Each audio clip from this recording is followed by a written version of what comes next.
Oui, bonjour. Ça, c'est pour vous. Oui. Comprenez un peu le français? Oui, je parle français. D'accord. Oui.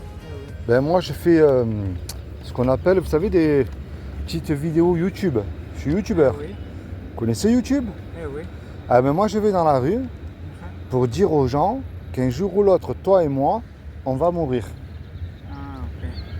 Qu'est-ce que tu crois après la mort, toi? Ça s'arrête ou ça continue pour toi? Toutes les personnes savent qu'il y a des morts. D'accord? Mais après la mort, Oui, ça c'est continue? Oui, c'est ça. Oui. D'accord. Qu'est-ce que tu crois après la mort, toi? Tu vas où alors après la mort? Je pense que nous allons au ciel. D'accord? Oui, c'est ça. Au paradis? Oui, c'est ça. D'accord. Oui. Tu crois en Dieu alors? Oui. Tu es quoi, chrétien? Oui. D'accord. C'est quoi un chrétien? Dieu. Un Dieu. Un chrétien, c'est un Dieu. Oui. D'accord. Alors moi, je crois que on sera jugé par rapport au bien ou au mal qu'on aura fait sur terre. Aux yeux de Dieu, à ses yeux à lui, comment est-ce que tu sais, toi, si tu fais le bien ou si tu fais le mal? Comment tu fais pour le savoir? Sur quoi est-ce que tu te bases parce que tu es chrétien? Oui, je ne sais pas comment Dieu qualifie le bien ou le mal. D'accord? La personne dit que...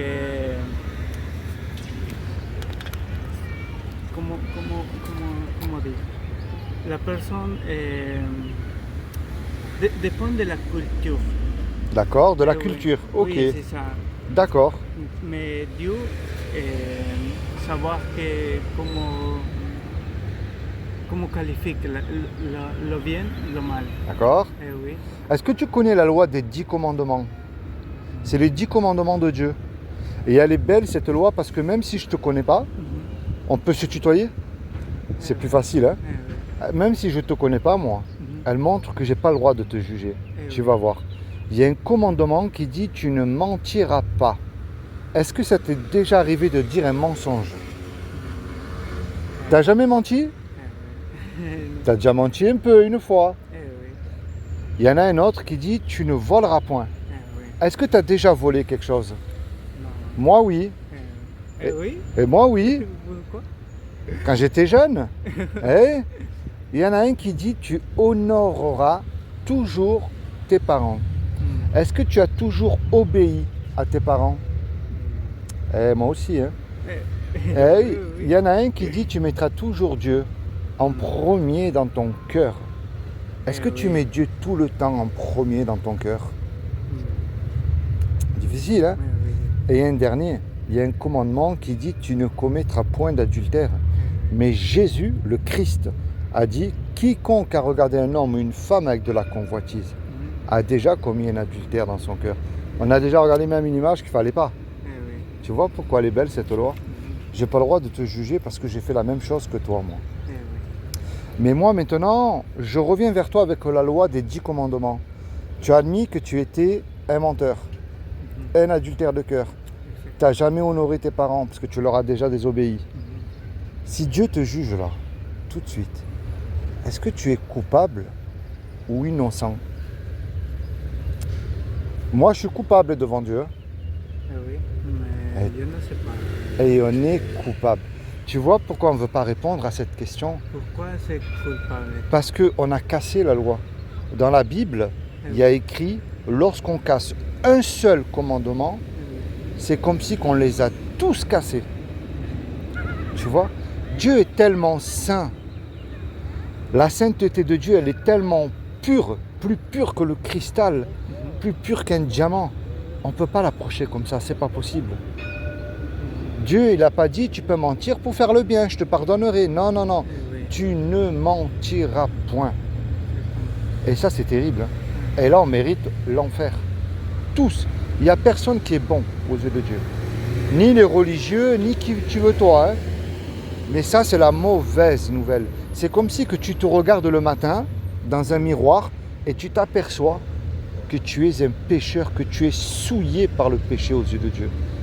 Et Dieu, on verra bien le pécheur en enfer et non pas le péché. Hein. Maintenant, il y a une bonne nouvelle. Est-ce que tu connais la bonne nouvelle? Est-ce que tu veux savoir cette bonne nouvelle? Tu veux pas savoir la bonne nouvelle? Tu veux pas savoir la bonne nouvelle de Dieu? Oui, non, Tu la connais pas? non, je ne connais. Parce que, comment dire, je lis la Bible, mais c'est tout savoir que tu comprends bien la Bible. D'accord. Tu lis un peu, et tu peux comprendre un peu plus. Alors, Oui, je vais t'expliquer. oui. Est-ce que tu veux que je te dise moi la bonne nouvelle? Je vais te dire moi la bonne nouvelle c'est quoi? Non, ok, Comme ça tu vas savoir. ok, Déjà quand tu lis la Bible, oui. c'est le Saint-Esprit qui t'enseigne. Tu comprends? Et la bonne nouvelle, c'est comme Dieu n'a trouvé personne de parfait sur terre. Je dis bien personne, ni un pape, ni un saint, ni un religieux. Il est venu lui-même sur la terre, Dieu. Il s'est habillé de ce corps, il a pris cette forme humaine qui est le Christ, Jésus. Et il a dit, quiconque, c'est-à-dire toi ou moi, croyons que Jésus est le Fils de Dieu, qu'il est ressuscité du royaume des morts le 3e jour, ben il aura la vie éternelle à mes côtés. Tu vois, il n'a pas dit d'allumer un cierge, il n'a pas dit de prier Marie, il a dit de croire. Mais le problème de croire, ça ne suffit pas. Tu sais que les démons, ils croient aussi. Hein, et ils tremblent, ils connaissent Jésus. Est-ce que tu sais c'est quoi la clé? Est-ce que tu sais c'est quoi la clé? La clé, ça s'appelle la repentance. Quoi? La repentance. C'est-à-dire qu'on se repent de nos péchés. Oui. Et avec foi. C'est la foi qui déclenche tout. Jésus dit, si vous aurez la foi comme un petit grain de moutarde, vous direz à votre montagne, toi, jette-toi dans la mer. Montagne de doute, montagne de addiction, montagne de péché. Tu comprends? Imagine tous les deux, on prend un fusil et on va faire un braquage. Tous les deux, on se fait attraper par la police. Oui. La police nous amène au tribunal. Le juge, il dit tous les deux là, vous me donnez 1 million d'euros de caution ou vous partez tous les deux en prison 10 ans. On n'a pas l'argent parce qu'on s'est fait attraper par la police. Et tous les deux, on ne peut pas revenir en arrière et effacer le mal qu'on a fait. Et on ne peut pas dire au juge, monsieur le juge, je vous le jure, je ne recommence plus, laissez-moi partir. Ça ne marche pas ça. Le juge, il va répondre, je ne veux rien savoir moi, vous me donnez l'argent ou vous partez en prison. On se regarde tous les deux, on ne sait plus quoi faire. Mais il rentre tout à coup un homme qu'on ne connaît pas dans la salle du tribunal. Et cet homme-là, par amour pour nous, il donne l'argent. Le juge, il est satisfait parce que l'argent a été donné. Il nous libère. Exactement. Mais imagine-toi dans l'action là. Le monsieur qui a donné l'argent, il vient se présenter à toi. Qu'est-ce que tu vas dire à ce monsieur qui a donné l'argent pour toi? Merci. S'il te demande un service, c'est tout à fait normal que tu lui rendes aussi. Tu vois cette belle image là? C'est ce que Jésus, le Christ, a fait pour toi sur le mont Golgotha il y a 2000 ans. On l'a crucifié pour toi sur la croix. On lui a arraché les poils de la barbe. On l'a fouetté avec des crochets au bout. On lui a craché dessus. On l'a giflé. Et il a simplement dit, Père, pardonne-leur parce qu'ils ne savent pas ce qu'ils font. Et il y a écrit dans la Bible le plus beau des versets, car Dieu a tant aimé le monde qu'il a donné son Fils unique, afin que quiconque croit en lui et avec foi ne périsse point, et il a la vie éternelle. Jean 3,16. C'est ça, moi, que je t'emmène. Tu vois, je suis un chrétien de la Bible, et je mets simplement ma Bible en pratique. Je vais dans la rue, je distribue des traités, et j'annonce l'évangile. Et je donne la Bible cadeau aussi. C'est ça, être un chrétien. Tu sais, être un chrétien, un bon chrétien, ça n'existe pas.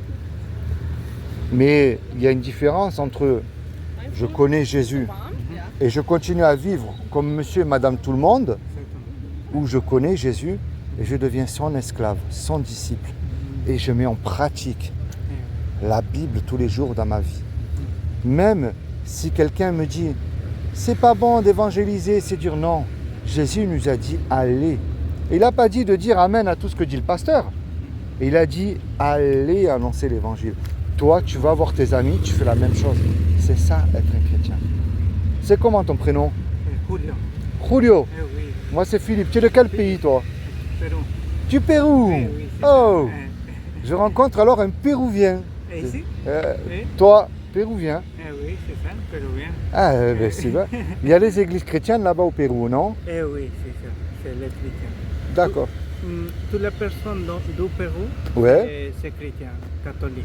d'accord. Eh oui, Tu vis en France eh oui. ou tu es en vacances ici? Eh non, j'habite à 3 mois ici. D'accord. Eh oui. Et ça va le français? Tu lis bien le français? Eh oui, oui. Ah, tu lis le oui, français? C'est pratique, oui. Ah, eh ben je vais te faire un cadeau, mon, Eh d'un oui. chrétien. Tiens, Ok. ça c'est pour toi. Regarde. Tu évangile? Évangéliste. Évangéliste, d'accord. Évangéliste de rue. Eh oui. Ça, c'est pour toi. Cadeau en français. Eh oui. Commence dans l'évangile de Jean. Eh oui. Ça, Julio, c'est pour toi, cadeau. Oh, merci. Eh ben oui. Merci. Eh oui. Merci. Hein. Eh ben, c'est ça le plus beau cadeau. Tu sais, le plus beau cadeau qu'on puisse donner à quelqu'un dans la rue, c'est la parole de Dieu, la Bible. Eh oui. Parce que si tu as remarqué aujourd'hui, Eh oui. faut tout payer, il n'y a plus rien qui tourneront. Mais le plus beau cadeau, c'est d'être avec Jésus. Le plus beau cadeau, c'est d'avoir Jésus-Christ comme sauveur et Seigneur. C'est ça le plus beau cadeau. Et ta famille, elle est ici? Eh non. Il n'y a que toi qui es ici. Quoi? Il n'y a que toi qui es ici en France. Pour travail. Ah, pour travail. Ah, oui. Tu travailles dans quoi? Aider à la personne âgée. Ah, chez les personnes âgées. Oui, c'est ça. Ah ben, quand tu vois des personnes âgées, prie pour eux. Eh oui. Parle-leur de Jésus. D'accord, Julio? D'accord. Que Dieu te bénisse, toi et toute ta famille, Julio. Merci beaucoup. Merci Je prie beaucoup. vraiment que le Seigneur t'accorde le désir de ton cœur, Eh oui. qu'il te bénisse abondamment, mais plus que tout, Ok. que tu sois avec lui. Eh, C'est merci. ça, la vie éternelle à ses côtés. Eh oui. Sois béni, Julio. Merci à toi. Au revoir, merci.